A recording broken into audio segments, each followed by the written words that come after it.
So Spider-Man, the PS4 exclusive from Insomniac Games, is the latest cover star for Game Informer for the month of April, and they're going to be detailing a whole bunch of new info throughout the entire month. But they did say, both Insomniac and Game Informer, that the release date that people have been wondering about for quite some time will be revealed tomorrow morning.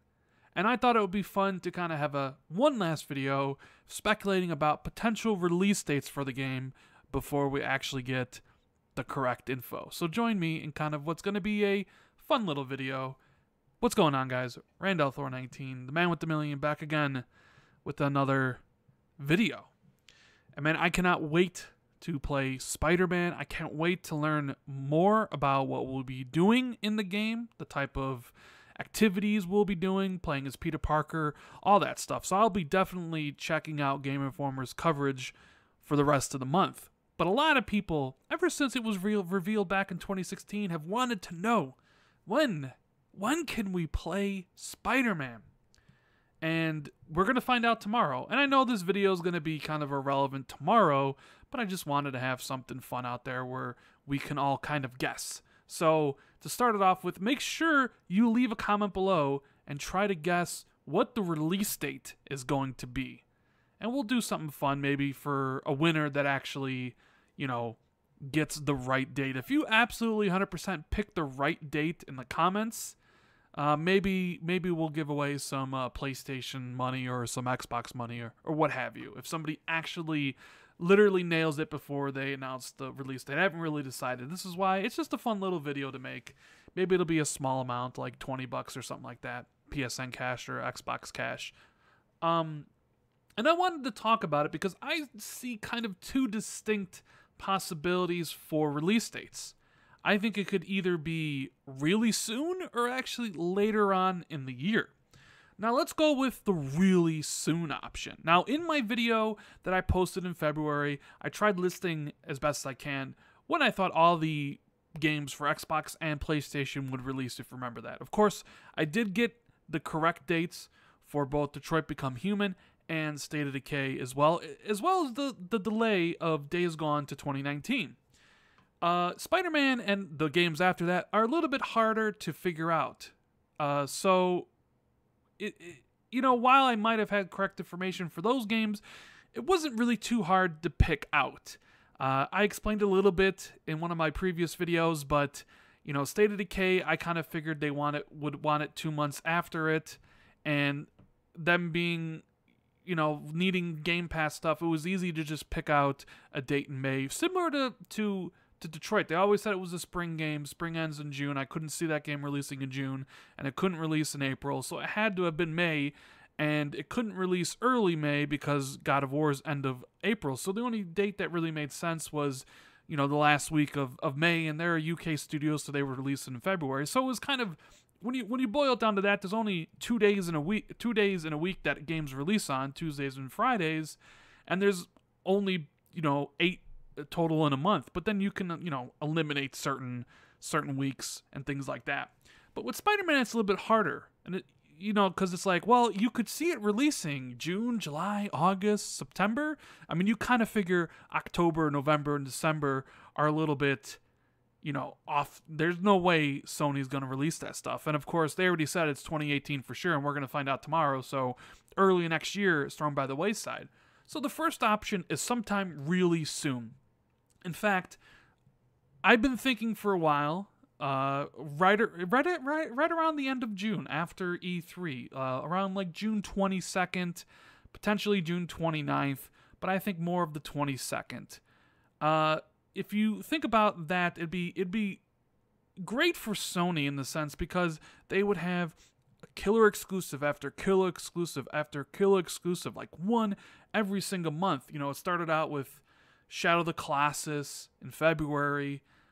You had MLB in March. And sorry if I'm don't know all the exclusives and things like that. I'm just trying to go off my memory.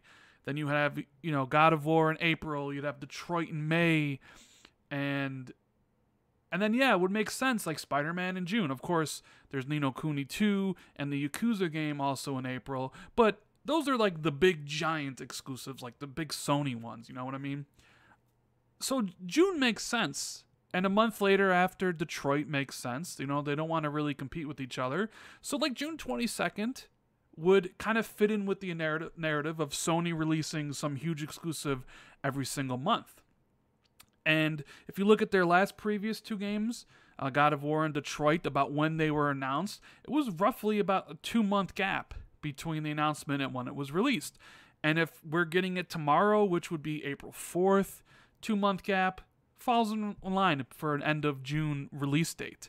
So that makes a lot of sense to me. You'd be able to play Spider-Man in June, all of July basically, no games come out. You'd have this huge Spider-Man game that would dominate the gaming landscape. I expect really high review scores for it, probably the best reviewed Spider-Man game of all time, and just another quality exclusive game for Sony to hang their hat on, so to speak. But then you have the other release date that kind of comes to mind is the end of the year. Not the end of the year, but more like September. So my thought process are you have the game coming out in June, or maybe the game coming out in September. And why I think September is for a couple reasons. I think Spider-Man is Sony's biggest exclusive this year. In fact, it might be Sony's biggest exclusive of the last couple years. Yes, even bigger than Horizon Zero Dawn. And that's not a slight against God of War. That's not a slight against Detroit. That's not a slight against any of their other games, even Horizon Zero Dawn. The reason I think it's the biggest is because the character that is in the game, Spider-Man himself, is a huge icon. Perhaps the biggest superhero in the world. If you go and look at some of the statistics, Spider-Man ranks high in, like sales for comic books and all that different stuff. He's a well-known comic book character. Whereas, Kratos his games sell pretty well, but there's a certain audience for it. Horizon Zero Dawn was a new IP, yes. So that's why I think I'm saying that Spider-Man is a huge game for Sony because it has one of the most iconic characters, you could argue, of all time in it.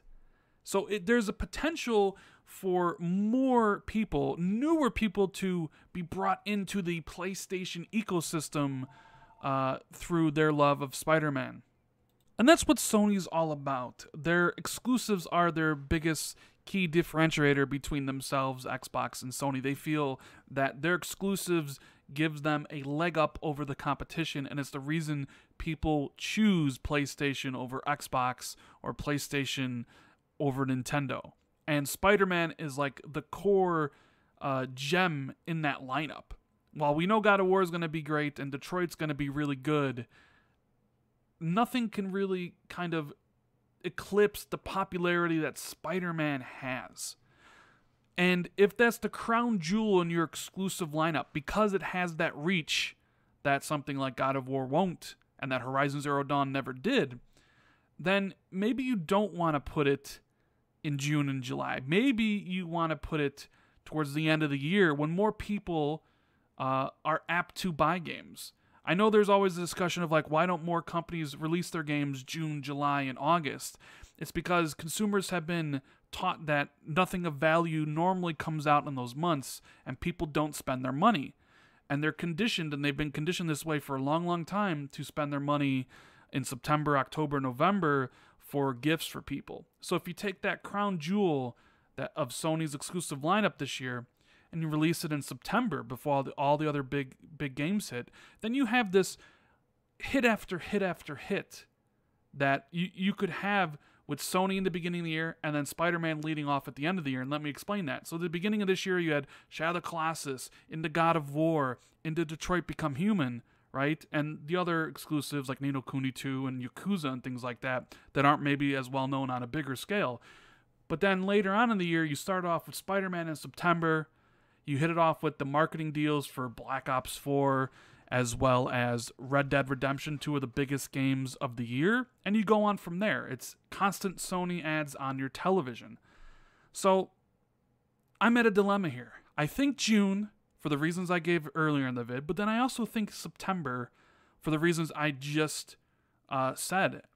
And if you've even go and relate this to Days Gone. Days Gone was a game supposed to be coming out in 2018.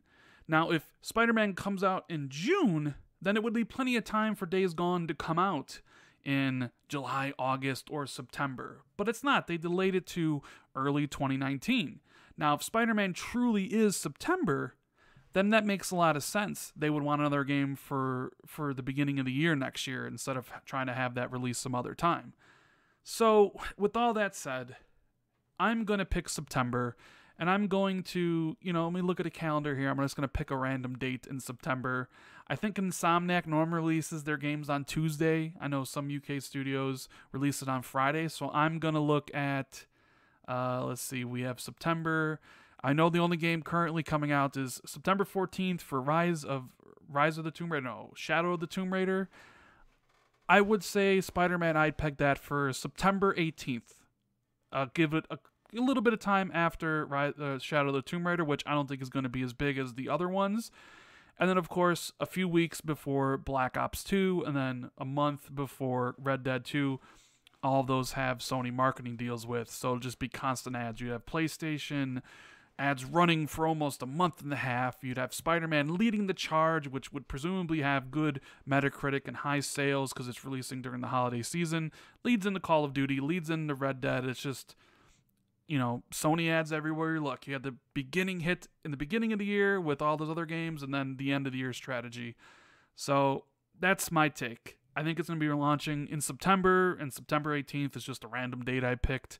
Let me know what you think. When do you think Spider-Man is going to release? And, if you get it right, if you pick the right day before they actually officially announce it, so this is good to watch all my videos right away. Make sure you subscribe and hit the notification bell. I'll do a little $20 Xbox or PSN code thing. So make sure you leave all your comments. Give the release date, and we'll see if anybody truly gets it. And only going to be one winner, and I'll look at the time it was posted. So if the one person does post it first, he's the one who's going to win. So all that good stuff.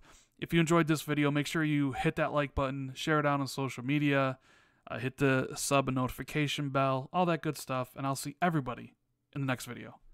Later, guys.